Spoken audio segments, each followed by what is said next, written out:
우리 그랜빌 지역에 바로 옆에 보면 파라마타라는 도시가 있습니다. 파라마타의 중앙부에 고딕 양식의 교회 건축물들이 몇 개 있는데 그 중에 하나 이렇게 큰 길가를 지나가면서 본 적이 있는데 그 전에는 팝으로 변했던 것 같은데 요즘에는 결혼식 세리머니를 위한 결혼 회사 오피스로 이렇게 변한 것을 제가 보면서 한번 들어가 볼까 이렇게 문을 열어보려고 그러는데 문이 닫혀 있더라고요. 뭐 물론 일과 시간 이후라서 그런지 모르겠지만 교회 건물 너무너무 잘 지어지고 옛날 고딕 양식으로 너무 멋있게 지어진 건물 아마 그 여기도 보면 우리 호주의 거리들이 처치 스트리트부터 이렇게 생긴 거리들이 있죠. 큰 집가 거리들이 처치 스트리트라면은 처치들이 말 그대로 이렇게 교단별로 모여 있는 그런 길들이었는데 그 중에 하나의 교회가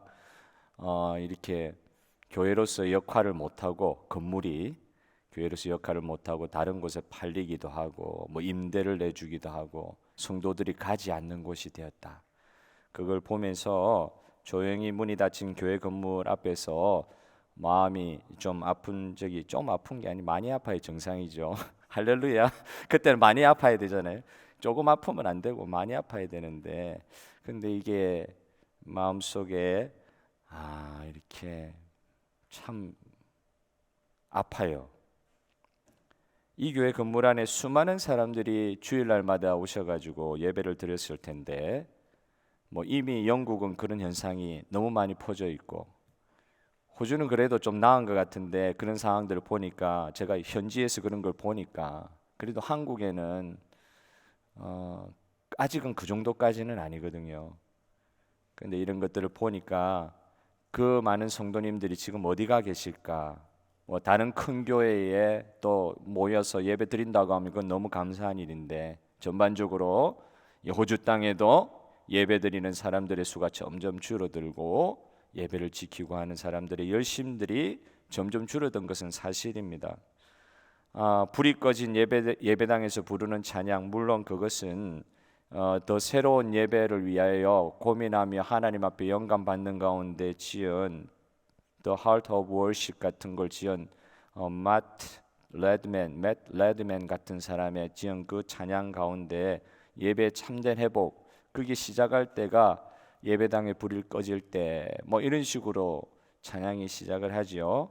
오늘 이 시편 74편의 시인은 그냥 예배당에 불이 꺼졌을 때 사람들이 아무도 찾아오지 않을 때 혹은 혼자 예배드리는 것 같은 그런 느낌이 들 때 뭐 이 정도의 느낌이 아니라 오늘 시편 74편의 기자는 거룩한 뭐 분노라 그럴까요? 이 슬픔의 단계를 넘어가면 분노가 일어나잖아요. 막 자기 자신을 막 때리면서 울고 그러잖아요. 회한이 들고 그래가지고 그래서 이 거룩한 분노 슬픔이 더 넘어가서 거룩한 슬픔이랄까 자신 개인의 문제가 너무 억울해가지고 힘들어서 이렇게 흘리는 눈물 그 이상의 공동체가 다 들어차 있어야 될 예루살렘 성전이 기초도 안 남고 다 무너져가지고 불에 다 타버려가지고 사람이 없을 뿐더러 건물을 구성하고 있는 기초 재단까지도 다 돌 위에 돌 하나 남지 아니하고 무너져 있는 그런 상황을 보면서 이게 이제 사람들이 여러 명 있어서 같이 울면은 더 이게 사실은 마음을 표현하기 쉬운데 같이 울 사람도 없는 거죠. 성전마저 무너져 있음에도 불구하고 같이 울 사람도 없어가지고 혼자 그 터 위에 가서 지금 이 거룩한 아픔을 이렇게 표현하는 이 슬픔.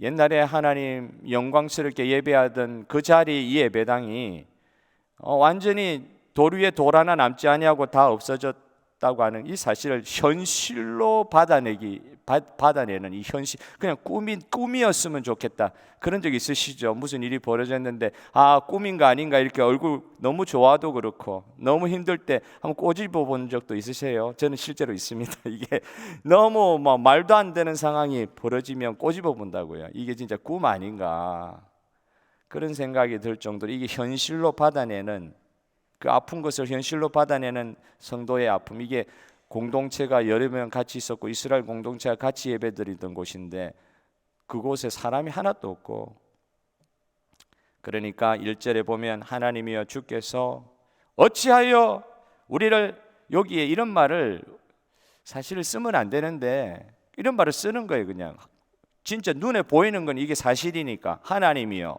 주께서 어찌하여 우리를 영원히 버리시나이까.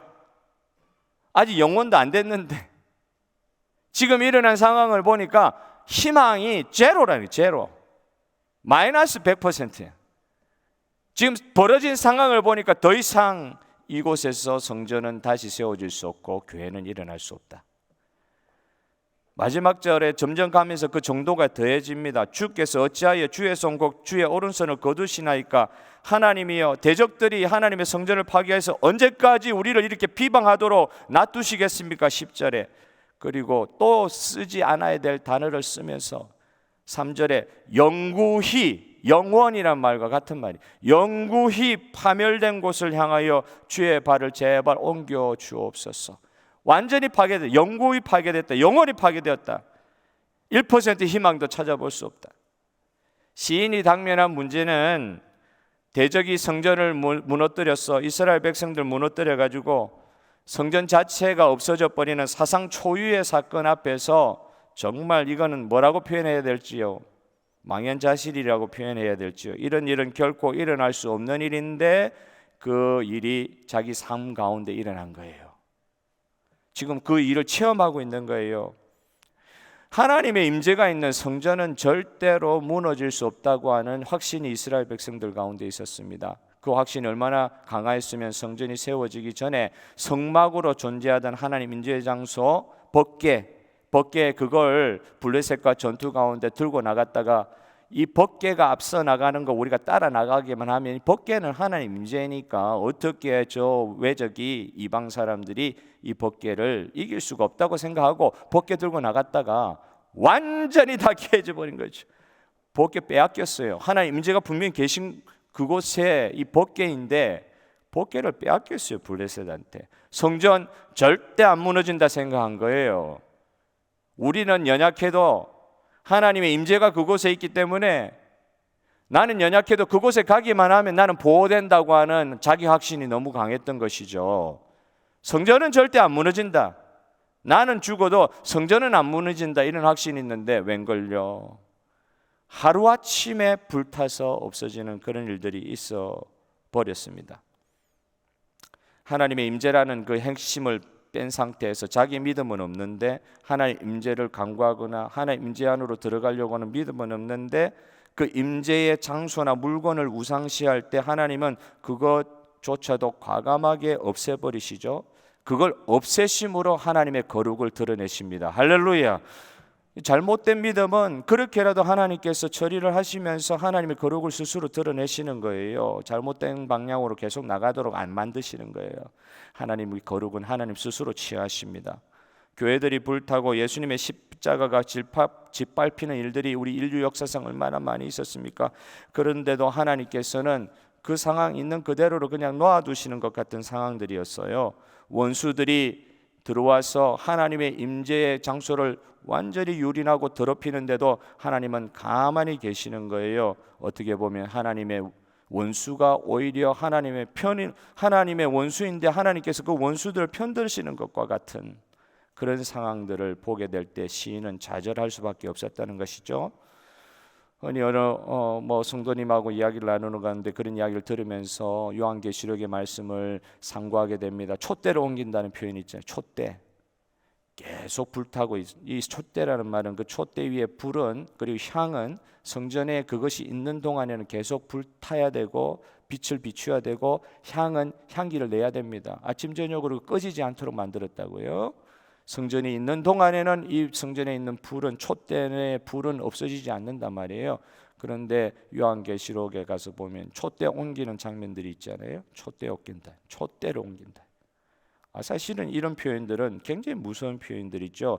그게 이스라엘 백성들이 겪었던 상황이었어요. 원수들이 와가지고 우리의 예배 처소를 이렇게 더럽히는데 하나님 임재의 장소가 이렇게 없어져 버리는데 하나님은 가만 계신단 말이죠. 원수에게 짓밟힌 하나님의 명예, 그래도 성도잖아요. 그 교회 앞에 가서 수많은 사람들이 예배 드렸을 장소인데 왜 이렇게 됐을까? 그런 아픈 마음으로 그 앞에 잠시 이렇게 서 있었을 때 그런 느낌 그 정도였겠어요?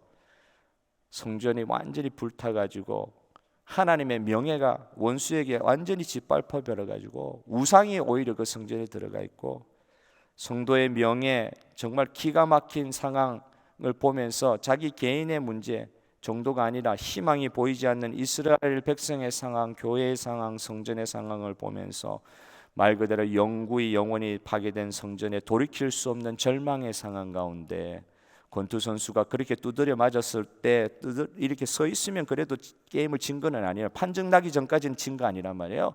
판정 나기 전까지는 진 거 아니란 말이에요. 아무리 두드려 맞아도. 그런데 그 링 위에서 그냥 판정 나기도 전에 KO 돼버리면 한 방 제대로 맞아가지고 그냥 나가 떨어져 버리면은 그럴 때 느낀 허무감 있죠. 내가 지더라도 판정으로 져야지 이렇게 비굴하게 쓰러져 가지고 정신을 잃고 이렇게 지면 되겠나, 이런 생각을 할 수가 있는데 우리는 그렇지 않아요. 우리 자신을 지키는 의지가 강하니까 그렇게 할 수 있는데 어느 순간 이게 내 능력을 초월해 버린 거예요. 완전히 초월해 버려 가지고 한 방 맞고 그냥 완전히 KO 되어 있는 그런 허무감이라 그럴까요? 사형 언도가 내려져서 표독함과 절망의 강기가 극에 달한 죄수들을 본 적이 있으십니까? 그런 사람들은 감옥 안에 있는 죄인들도 그 사람 가까이, 물론 그 사람 독방을 쓰는 경우가 많기 때문에 만날 일도 별로 없지만 살인자 그리고 사망 언도를 받고 사형 언도를 받은 사람 가까이, 죄인들도 가까이 안 갈라 그래요.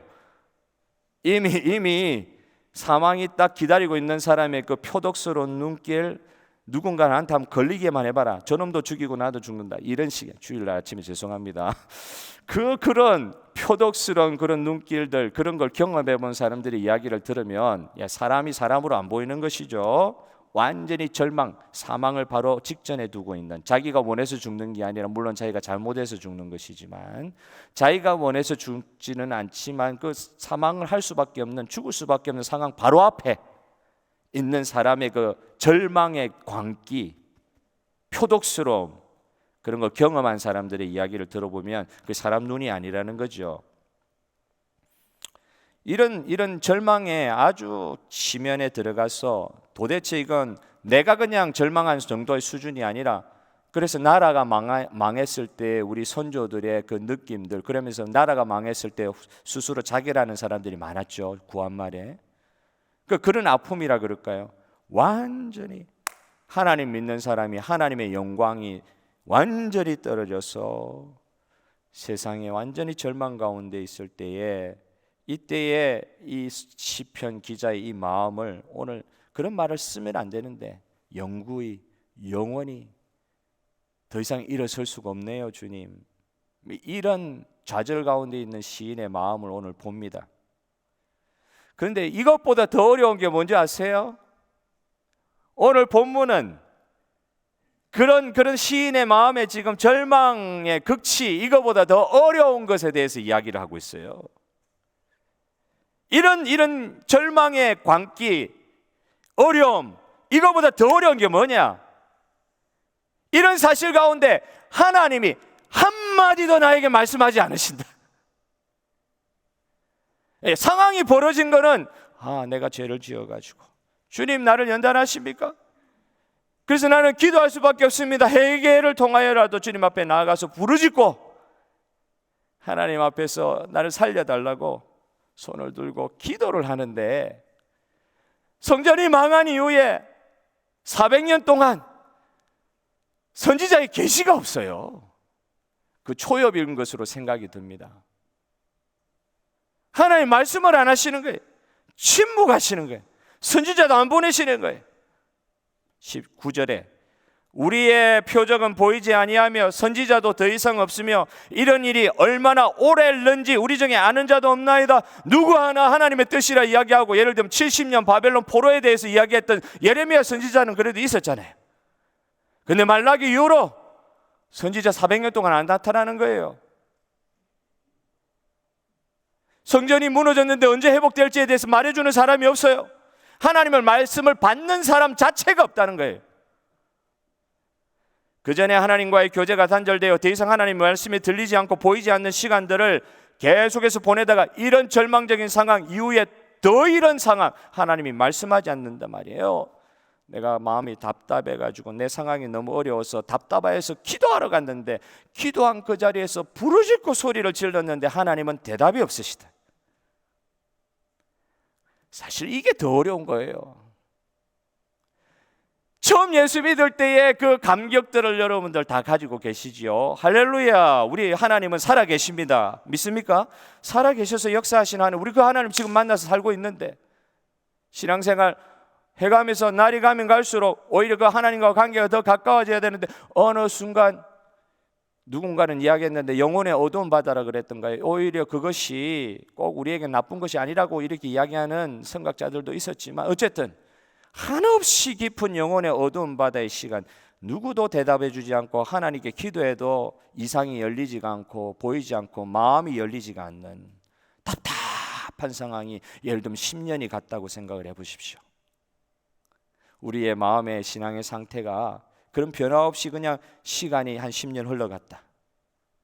이게 굉장히 사실은 더 아픈 거죠. 굉장히 아픈 거고 이건 사실 말로 표현할 수 없는 어려움이죠. 분명히 하나님 나를 구원하신 것은 맞는데 하나님이 침묵하신, 기도에 응답하시지 않는다. 이게 굉장히 사실은 더 어려운 절망일 수가 있죠. 그러면 성도는 이런 상황에서 무엇을 할 수 있을까? 여러분 오늘 약속하신 말씀대로 그냥 쉽게 답만 일단 드리도록 하겠습니다. 이런 상황에서 성도는 그럼 어떻게 대처할 수 있을까? 어떻게 하나님 앞에 다시 나아갈 수 있을까? 여러분 오늘 주신 말씀대로 첫 번째는 약속하시고 그 약속에 따라 구원하신 백성을 또한 기억하고 계시는 하나님과의 대화를 놓지 않아야 될 줄로 믿습니다. 뭐라고요? 우리를 다시 기억하시는 하나님을 끝까지 붙드는 그 하나님과의 대화의 채널은 놓치지 않아야 된다. 하나님이 침묵하시기 시작하고 응답하시지 않기 시작하니까 기도가 시들해지죠. 매일매일 만나던 사람이 매일매일 사랑의 음성을 못 들으니까 일주일에 한 번씩 그 사람 만나다가 일주일 만나도 사랑의 음성을 못 들으니까 한 달에 한 번씩 만나다가 그렇게라도 관계를 유지하다가 안 되니까 1년에 한 번 만나는 사이 되듯 아니면 영원히 못 만나는 사이 되듯이 점점 멀어지듯이 침묵하시는 하나님 앞에서 우리의 마음이 점점 멀어지기 시작하니까 이게 마음이 답답해서 오히려 하나님 앞에 더 나아갈 것 같은데 그렇지가 않은 거죠. 대화의 끈을 놓치는 거예요. 대화가 안 되면 그 대화 안 되는 대상에게 좀 더 다가갈 생각을 해야 되는데 우리에게 벌어지는 보통 현상은 뭐냐면 뭐 이렇게 살라고 하시는가 보다. 이게 너가 이제 앞으로 살아가야 될 방향이다. 이런 식으로 생각을 하게 되면서 그냥 그렇게 무덤덤한 상황이 계속되고 침묵하시는 하나님에 대한 생각도 자기 안에 적응이 되면서 더 그 침묵하시는 하나님 앞에 더 나아갈 생각을 안 하게 되는 것이죠. 보통 반응을 할 때 상대방 내가 진짜 사랑하면 그 사람이 내가 원하는 반응은 안 보일 때 내가 더 애달파가지고 그래 더 달라붙잖아요. 저만 그렇습니까? 여러분 더 그렇죠. 내 사랑하는 사람이 내가 원하는 만큼의 표현을 안 해준다고 했을 때 내가 진짜 사랑하니까 더 달라붙어야 되잖아요. 너 왜 그러냐고. 그래야 되는데 이게 시간이 점점 가면서 자기도 무덤덤해져 버리는 거죠. 그러면서 관계가 멀어지잖아요.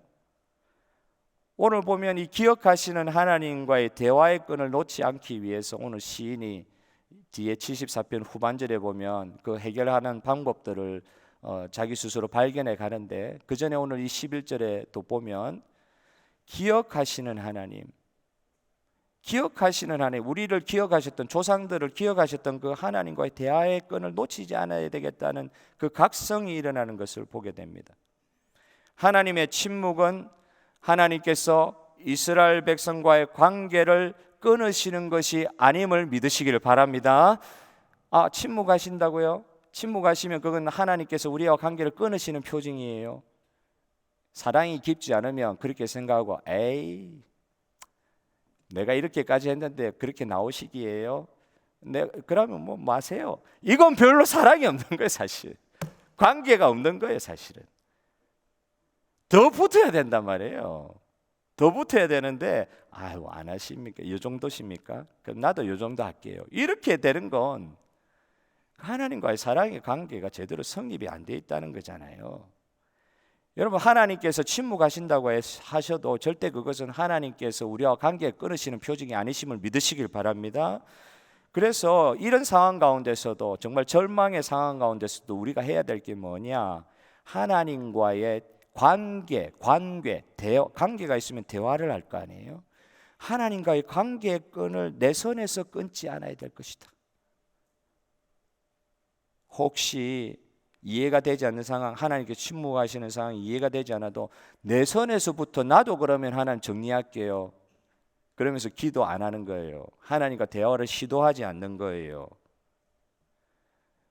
그러니까 적당한 선에서 기도 안 하는 거예요. 아, 이거 하나님께서 이 정도 원하시는, 나하고 관계는 이 정도까지, 멀지도 않고 가깝지도 않게 적당히 서로 피해주지 않는 선에서, 이거 하나님 원하시는 것보다 혹시 그렇게 생각하시면서 그 대화의 채널을 스스로 놓는 경우는 없으십니까? 여러분 대화를 이렇게 하다 보면, 사랑과 관계를 맺다 보면은 항상 말 많이 한다고 해가 내 사랑을 표현하는 게 아니더라고요.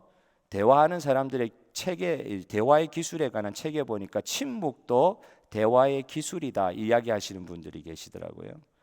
상대방이 내 질문에 대해서 대답하지 않으면은 우리가 안절부절하는 경향이 있는데, 이때는 사실은 그 사람이 대답할 때까지 기다려야 할 때라고 이야기를 하더라고요. 시간을 주어야 된다는 거죠. 그 사람이, 내가 질문을 했습니다. 질문을 했는데 그 사람이 대답을 안 해요. 나를 무시하는 것 같아요. 내 질문에 대한 답을 안 하면은 내가 답답해요. 그런데 사실은 그 사람 입장에서 가서 생각해 보면 내 질문이 그 사람이 바로 답할 정도의 질문이 아니었던 것이죠. 시간을 두고, 그 사람이 답할 시간을 두고, 만약에 그 사람 대답 안 하면 좀 기다려 줘야 된다고요. 스스로 생각할 시간을 그 사람한테 줘야 된다고요. 이게 대화의 기술이라고 할 때, 어떤 경우는 우리가 듣든지 아니 듣든지 선포하고 전파하고 해야 될 복음 전도의 상황도 있지만은, 어떨 때는 계속해서 우리가 대화하는 과정 가운데 내가 이야기하고 나서 누가 상대방이 대답을 하지 않을 때도 기다려야 될 때가 있더라고요. 하나님도 사실은 우리와 대화하시는 가운데 스스로 침묵의 시간으로 들어가실 때, 사실 그때는 우리가 기다려야 되는 때일 수가 있습니다. 여러분, 사람이 사람을 만날 때 얼마나 좋습니까? 사람은 사람을 만날 때 어려워지는 것이 아니라 사람을 만나서 관계하고 교제하고 할 때 성장이 있는 것입니다. 그와 마찬가지로 하나님께서 우리와 관계하고 우리와 대화하시는 과정을 통해서 우리를 성장시킨다고 했을 때, 이런 하나님의 침묵도 우리를 성장시키시려고 하시는 하나님의 깊은 뜻이 있는 것을 여러분 믿는 저와 여러분 되기를 바랍니다. 하나님이 입을 닫으시는데 나는 답답하다 할지라도 우리보다 생각이 높으시잖아요. 그리고 우리의 계획을 뛰어넘어서 항상 생각하시잖아요. 그 하나님은 우리로 하여금 더 좋은 것을 얻게 하시기 위하여 이런 상황들을 견뎌내게 하실 때, 하나님 뜻이 있는데, 중요한 것은 이런 침묵의 시간에 대화의 끈을 스스로 내가 놓고 하나님 앞에 나아가지 않는 것에 대해서 전혀 이상하게 생각하지 않는 그런 상황에 우리가 빠지면 안 되겠다. 대화하지 못하고 사람과 관계를 대화를 통해서 맺지 못하면은 사람과의 그 관계가 더 깊어지지 못할 뿐더러 내 개인에 있어서도 성장의 기회를 잃어버리게 되는 경우가 많습니다. 우리는 어떤 관계든지 우리 자신을 대화를 통해서, 관계 맺음을 통해서 내 스스로도 성장하는 것을 경험하게 됩니다. 그리고 대화를 할 때 다른 사람들의 말을 듣는 것이 얼마나 중요한지, 보통 예수 믿는 사람들이 너무너무 말을 잘해가지고 자꾸 선포하고 끝내버려요. 자기 할 말 다 해버리고 끝내는 경우가 있는데, 제가 이렇게 사역하면서 계속해서 느끼는 것이, 설교할 때만 말 좀 많이 하고, 그래 안 해야 되는데 설교할 때 말고 다른 데 가서도 너무 말을 많이 하는 제 자신을 보니까, 내가 말에 너무 말쟁이가 됐구나, 너무 말이 익숙한 사람이 돼버렸구나, 그걸 많이 느끼거든요. 그래서 요즘에 제가 하나의 말씀을 통해서 적용하고 싶은 거는, 설교할 때 말고는 설교는 제가 지금 말할 때 아무도 저한테 뭐 이렇게 이야기하시는 분이 없으시니까 제가 계속 처음부터 끝까지 말씀드려야 되잖아요. 이걸 선포라고 그런다고 하면 설교할 때 말고는 가서 좀 대화를 많이 들어야 돼. 사람의 말을 좀 많이 들어야 되겠다. 항상 우리 성도님하고 대화할 때도 보면, 상담할 때도 보면은 제가 말을 해서 가르치는 것보다는 제가 그분의 말을 끝까지 듣고 기도하는 마음으로 한마디 할 때 그게 그 사람에게 은혜가 되는 경우들은 많이 체험했어요. 내가 성도님보다 말을 많이 하게 되고 막 가르치려고 들 때 성도님들 귀를 더 닫는 것 같은 느낌을 많이 받더라고요. 그래서 사실 소그룹으로, 오늘 우리의 대그룹으로 지금 이렇게 뭐 어떻게 보면 일방적인 지금 소통을 하고 있습니다만, 우리 교회가 대그룹 안에서 이렇게 하나님의 말씀을 선포하는 것도 필요하지만 몇 명이 모여서 대화할 수 있는 소그룹을 통해 가지고 깊이 있는 대화들이 서로 오고 가는 걸 통해서 우리 안에 있는 성령께서 주신 은혜로 말미암아 깊이 있는 성장을 하나님께서 주실 것을 믿고, 저희 교회는 셀을 끝까지 소그룹을 만들어 가지고 힘들어 하는 거 알아요. 그래 뭐 어떤 면에 좀 귀찮을 수도 있어요. 힘들 수도 있어요. 사람 만나는 게 쉽지 않을 수도 있어요. 그런데 진짜 변화는 보면 설교 말씀을 통해서 변화받을 수도 있지만 몇 사람이 모여서 하나님의 말씀을 통해 서로 깊이 있는 자기의 마음들을 오픈하고 나눌 때에 그때 진정한 하나님의 음성을 듣고 마음의 변화를 받는 분들이 우리 교회에 많이 계신 줄 믿습니다. 앞으로도 그렇게 많이 되실 거예요. 몇 사람, 아니 설교자가 아닌데 나는 목사처럼 말 잘하는 사람 아닌데, 아니에요. 그런 거하고 상관없어요. 하나님 말씀을 통해 가지고 나에게 그 말씀이 나에게 대화하는 걸 내가 듣고 내 주변에 있는 몇 사람을 통해 나에게 주신 하나님의 말씀을 나누고 하는 가운데 서로 나눔을 통해 가지고 또 많이 들어주는 사람, 소그룹 안에 많이 들어주는 사람의 그 마음의 상태를 통해 가지고 말하는 사람이 오히려 변화를 받고, 이 많이 들어주는 상태에서 사람들이 많은 변화를 겪는 것들을 체험을 하고 있습니다.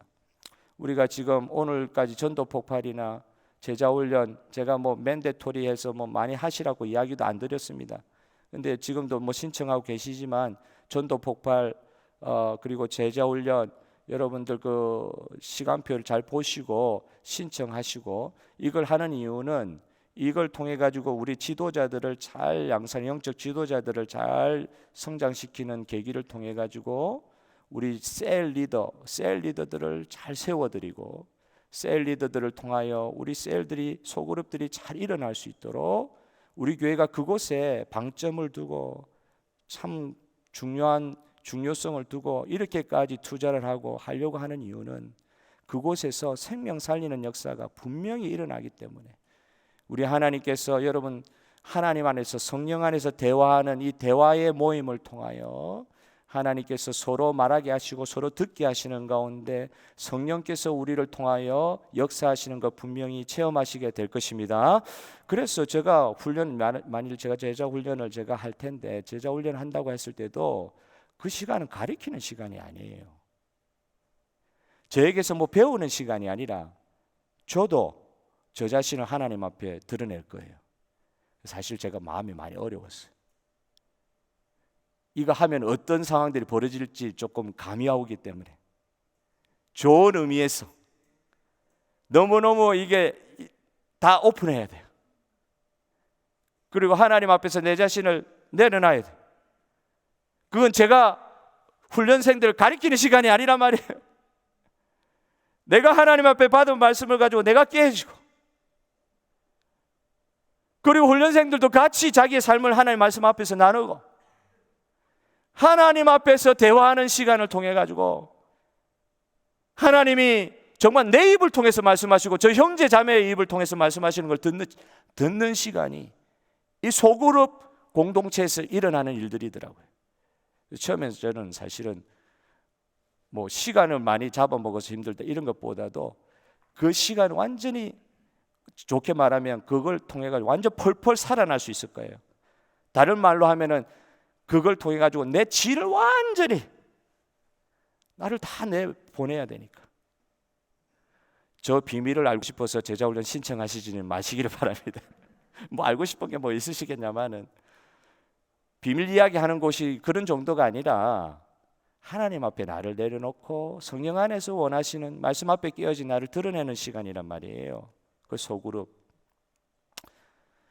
원로 목사님 마지막 사역 시간 중에 우리 은퇴 목사님도 계시고 원로 목사님 오랫동안 사역하셨지만 원로 목사님 제가 이야기 듣기로 마지막 사역 기간 중에 그 지금 소천하셨지만 하용조 목사님이 아마 오셔가 집회한 적 있으셨죠. 맞습니까? 예, 그때 좋았지요. 좋다고 믿습니다. 그래 그 오셔가지고 집회한 걸로 제가 들었는데 이분이 사역이 큰 교회 사역하기도 했지만 이분이 참 감사한 부분이 교도소 선교를 또 했거든요. 그래가지고 사형수를 만나는 그런 사역을 했어요. 사형 언도 받은 사람을 그 큰 교회 목사가 개인적으로 찾아가는 거예요. 찾아가가지고 아까 말씀드렸죠. 완전 절망, 사망을 앞에 두고 있는 완전 절망에 빠진 사람과 대화, 말 그대로 대화를 시작하는 거예요. 이 사람 목사가 뭐 누군지 알아요? 경찰관과 교도관조차도 자기의 눈을 쳐다보지 못하는 그런 사람, 자기가 그렇게 인상이 표독스럽고 흉악하고 징그러웠는데 그 목사님이 자기와 독대를 하면서 그 감방 안에서 그 대화 그 면회소 앞에서 말씀을 한마디도 안 하고 대화를 어떻게 시작하냐면 생전 처음 보는 사람을 꽉 안아주면서 시작을 하는 거죠. 저는 이것도 대화의 시작이라고 생각해요. 말 안 하고 꽉 안아주는 거죠. 그 표독스러운 눈을 네 어떻게 하는 거 보자. 칼만 안 들었지 마음에는 벌써 칼이 몇 개 있는 사람, 그런 사람을 딱 안아주고 시작하면서 참 질문을 예수님 같이 했더라고요. 뭐 형제 이런 말은 안 했겠죠. 혹시 뭐 형제님 혹시 그 청년 누구누구씨 이름 말 못해요. 혹시 누구누구씨 사형 언도를 받은 사람 보고 이렇게 질문하는 거죠. 살고 싶냐? 살고 싶으세요? 이렇게 질문하더라는 거예요. 그래 기분 나쁘지만 너무 원하는 거를 질문해 주니까 당연히 대답하죠. 살고 싶지요. 살고 싶죠. 그러면서 이야기를 듣고 나서는 그 목사님이 성경책을 하나 쭉 들고는 대화하다 그냥 가버리는 거, 시간 돼서 가버린 거예요. 그 다음에 일주일에 또 가는 거예요. 그 바쁜 사람이 가가지고 그 사람 만나서는 처음에 또 질문합니다. 성경책 읽어보셨어요? 네, 읽어봤습니다.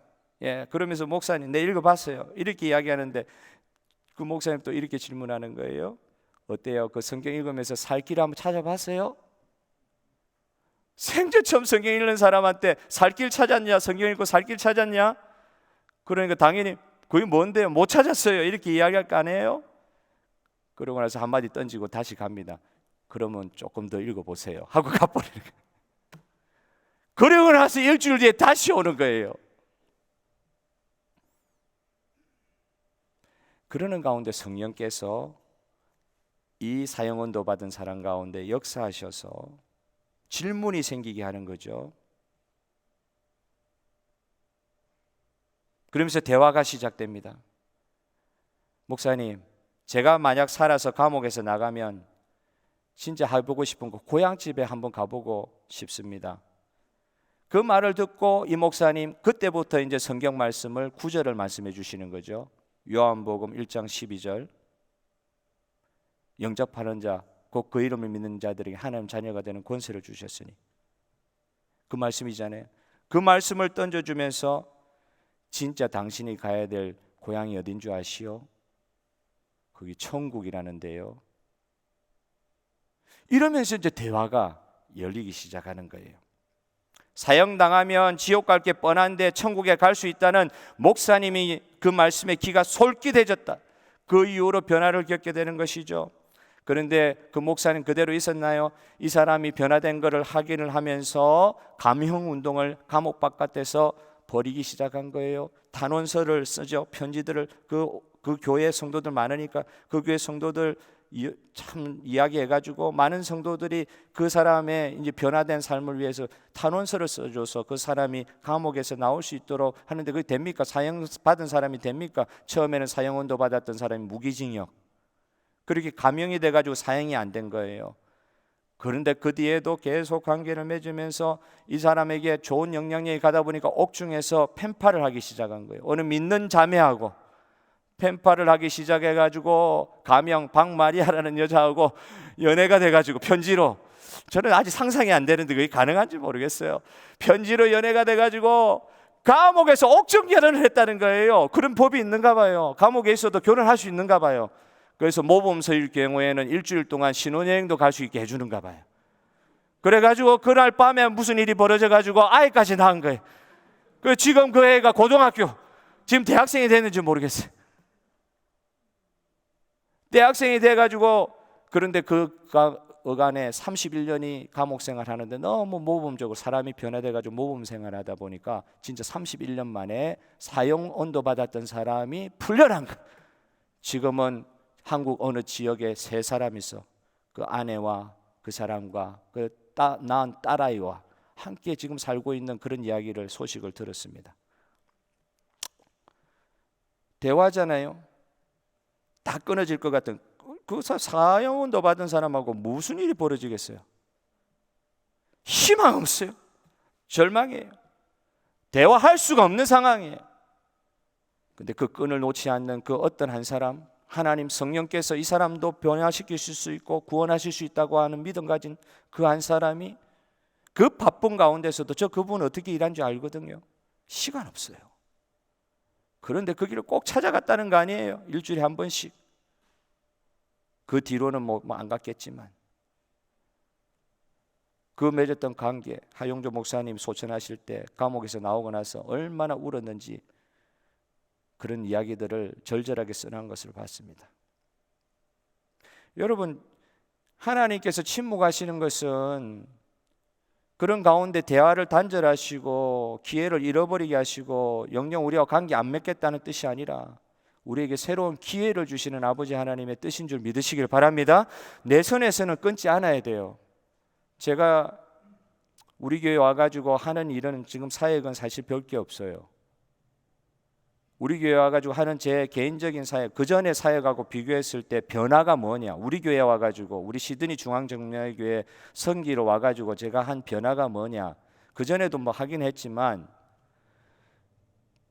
제가 별로 하는 사역이 없는데 이거 하나는 하려고 그래요.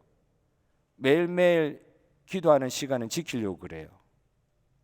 너무 바빠서 하지 못하는 시간들이 많았다고 하면, 우리 교회는 제가 이렇게 섬기면서 하루도 빼놓지 않고 해야 될 것은 하루도 빠지지 않고 주의 교회와 성도들을 위해서 기도해야 되겠다. 그거 하나를 지금 붙잡으려고 애를 쓰고 있어요. 나름대로는 뭐 하는 거 대단한 건 없지만, 그러면서도 성전터 앞에 문이 닫힌 교회 앞에 이렇게 마음에 절망감을 가지고 있었던 그 오늘 시편 기자처럼, 어떨 때는 저도 예수님을 오래 믿다 보니까 뭐 맨날 드라마틱하지 않거든요.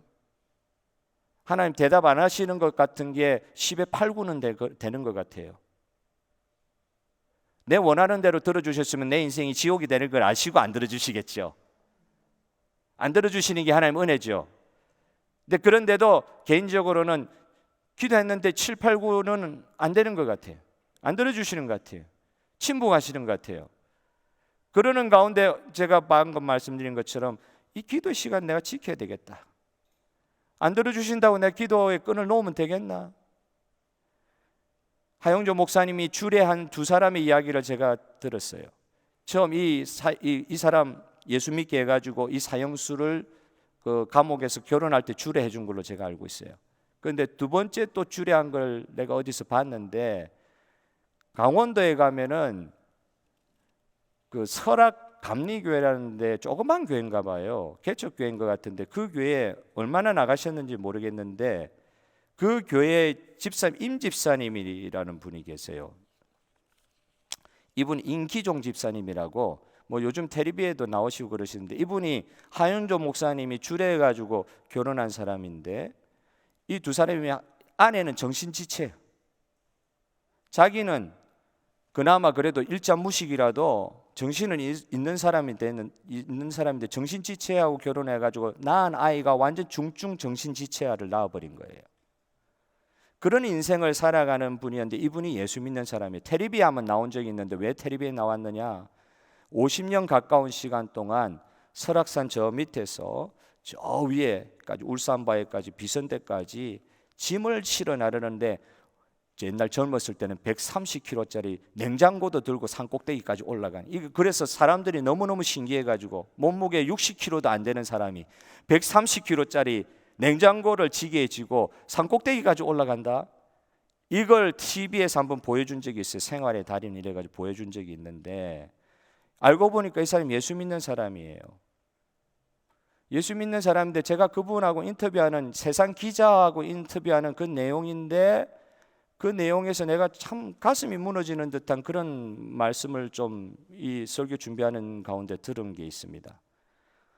기자가 물어보는 거예요. 꿈이 뭡니까? 이런 물어보는 거죠. 이런 삶을 살아가고 45년 동안 지게집만 60명 시작했다가 지금 한 사람 남아있는데 자기 혼자 남아있어요. 지게꾼. 그런데 이 사람에게 꿈이 무엇인가 질문을 하는 그 기자의 말에 이 사람이 이렇게 이야기하는 거죠. 집사람과 우리 아들, 정신지체인 집사람과 중증 정신지체인, 지금은 시설에 들어가 있는, 자기가 도저히 어떻게 할 수가 없어서 돈 벌러 다니면서 얘를 케어할 수가 없어가지고 보육원에 보내온 그 30살이 넘은 정신지체, 중증 정신지체 아이, 집사람과 내 아들과 저와 이 세 사람이 마지막이 올 때까지 오손도손 살다가 하늘 날아가는 게 제 꿈입니다.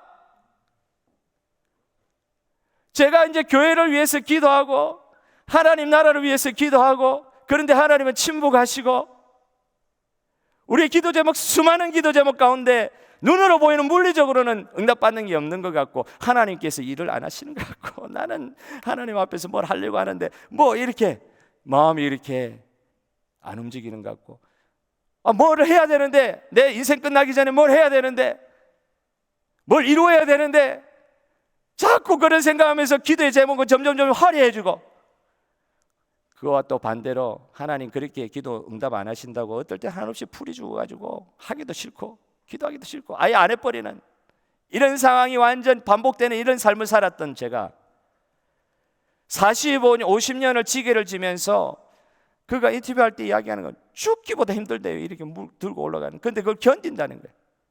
하루도 안 빠지고 계속해서 올라간다는 거예요. 올라간다. 일이 있으면 하루도 안 빠지고 죽기 살기로 한다는 거예요.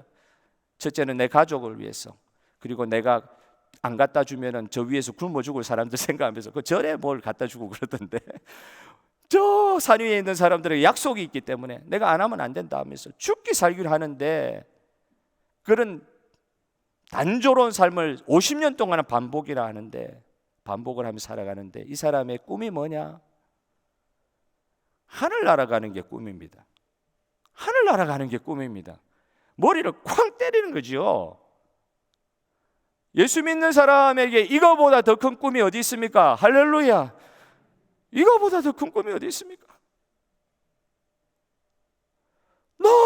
너무 우리가 변질이 돼가지고 이 사람이요 3만 원 5km 이렇게 산 위로 올라가서도 받는 돈이 3만 원이래. 3만 원.